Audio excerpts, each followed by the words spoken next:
आप देखो, जब भी आप सांप बिच्छू देखते हो तो आपके क्या होते हैं, हाथ पैर फूलने लगते हैं, पसीना आने लगता है, आपकी हृदय की जो है धड़कन बढ़ने लगती है। अब देखो, सांप बिच्छू को हैंडल करने के लिए दो अलग अलग तरह के लोग होते हैं जो अलग अलग ढंग से इसको हैंडल करते हैं।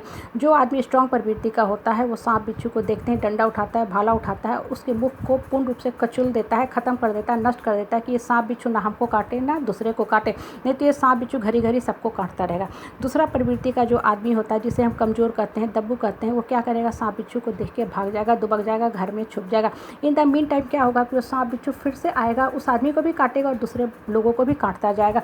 अब देखो, ये जो छोटी सी बातें हमें जीवन की कितनी बड़ी शिक्षा देता है। हम जिस समाज में, परिवार में, परिवेश में रहते हैं, कुछ लोग जो होते हैं बिल्कुल ही सांप बिच्छू की तरह होते हैं। ऐसे लोगों का काम ही होता है घड़ी घड़ी आपको परेशान करना, फ्रस्ट्रेट करना, अपसेट करना, डिस्टर्ब करना, घड़ी घड़ी आपके जीवन को परेशान करते रहेंगे, आपको डिप्रेशन में डालते रहेंगे, आपको रुलाते रहेंगे। लेकिन आप चूँकि एक पॉजिटिव सोल है, अच्छे सोल हो, आप सोचते हो कि हम तो भाई सहनशील है, आप रोते हो, गिड़गिड़ाते हो, माफ़ी मांगते हो और ये क्रम चलता रहता है।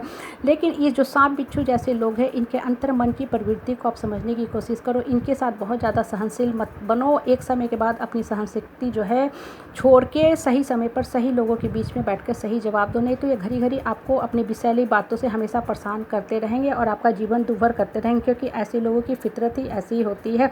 ऐसे लोगों की सोल की जो क्वालिटी होती है, उसके अंतर्मन की जो क्वालिटी होती है, बिल्कुल ही सांप के जहर की तरह पॉइजनस होती है।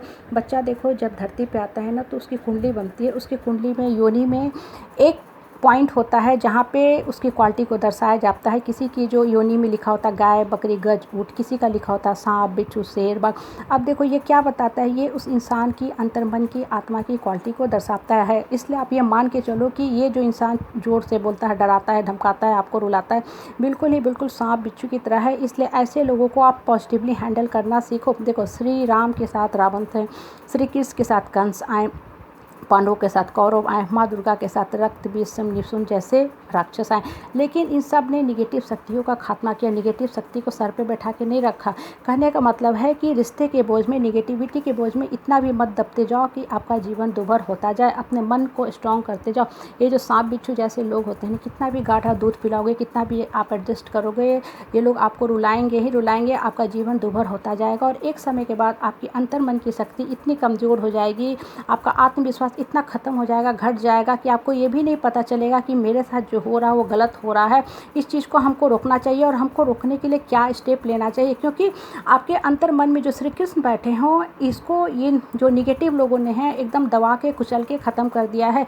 जैसे अभिमन्यु बेचारा चक्रव्यूह में घिर गया था और सारी तरफ से जो निगेटिव लोग थे वो लोग उसकी आत्मा को कुचल रहे थे, रो रहा था, कराह रहा था, और जितने जो जयद्रथ, जरासंध जैसे लोग थे उसको कुचल रहे थे, उसके ऊपर एक अकेले बालक पे वार कर रहे थे। एक पॉजिटिविटी के ऊपर कितने निगेटिव लोग वार कर रहे थे। मोटा मोटी कहने का मतलब ये हुआ कि हम जिस समाज में, परिवार में रहते हैं, हम भी ऐसे जो निगेटिव लोग हैं इनसे घिरे रहते हैं। हमारी आत्मा छटपटाते रहती है, हम बाहर आने के लिए तड़पते रहते हैं। लेकिन इन जो निगेटिव लोग हैं इनसे अपने मन को कभी भी डिस्टर्ब मत करो। अपने मन को चट्टान की तरह मजबूत बनाओ, सहनशील बनाओ। जैसे चट्टान के नीचे ना जो कीड़े मकोड़े आते हैं, सांप बिच्छू आता है, कुचल के ख़त्म हो जाता है, उसी तरह मन को बहुत ही स्ट्रांग बनाओ और इन निगेटिव लोगों को सही समय पर सही ढंग से जवाब देना सीखो। देखो, एडजस्टमेंट का मतलब ये नहीं है कि हम अपने जीवन का जो शक्ति है उसको ख़त्म कर दें, मन का जोश उमंग सबको ख़त्म करते जाए। एक लिविंग सोल बन के जियो, डेड सोल बन के कभी मत जियो, जिंदा लाश बन के कभी मत जियो। धरती पे हम अपने हिस्से का जीवन खुशी से जीने आए हैं और हमेशा अपने आप से अटैच रहे और लोगों की बातों से डिअटैच होकर जीना सीखो। जब आप अपने आप से अटैच रहोगे तो आप खुशी के मौके तलाशोगे। आप देखो, आपका जो मन होता है, आत्मा होता है, वो हमेशा जवान होता है, जोश से भरा होता है।